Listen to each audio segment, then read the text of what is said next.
હાલોલમાં આ પ્રકારની પરિસ્થિતિને લઈ વડોદરાની એક એસડીઆરએફની ટીમ રેસ્ક્યુ રાહત અને બચાવની કામગીરી માટે હાલોલ માટે આવી પહોંચી છે।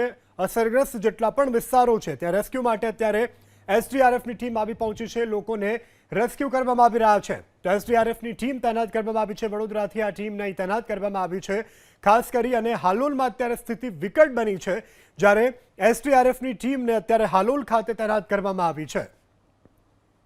તો આ મોટા સમાચાર, વડોદરાથી એસડીઆરએફની ટીમ અત્યારે હાલોલ ખાતે આવી પહોંચી છે। અસરગ્રસ્ત વિસ્તારોમાં એસડીઆરએફની ટીમ અત્યારે તૈનાત કરી દેવામાં આવી છે। હાલોલમાં મુસળધાર વરસાદને લઈ જનજીવન અસ્તવ્યસ્ત બન્યું છે। અનેક નીચાણવાળા વિસ્તારોમાં વરસાદી પાણી ભરાયા છે। ખાસ કરીને 9 જેટલો વરસાદ ખાબક્યો છે, જેના કારણે હાલોલ શહેરના મુખ્ય માર્ગો હોય કે સોસાયટી વિસ્તાર તમામ વિસ્તારોમાં વરસાદી પાણી ભરાયા છે। કેડસામાં પાણી ભરાયા છે। ખાસ કરીને આ સમગ્ર મામલે લઈ હાલ જે છે એસડીઆરએફની ટીમ જે છે વડોદરાની એક ટીમ હાલોલ ખાતે આવી પહોંચી છે। દ્રશ્યો બતાવવા માંગી જે રીતના હાલોલથી એસડીઆરએફની 23 સભ્યોની ટીમ જે છે હાલોલ ખાતે આવી પહોંચી છે।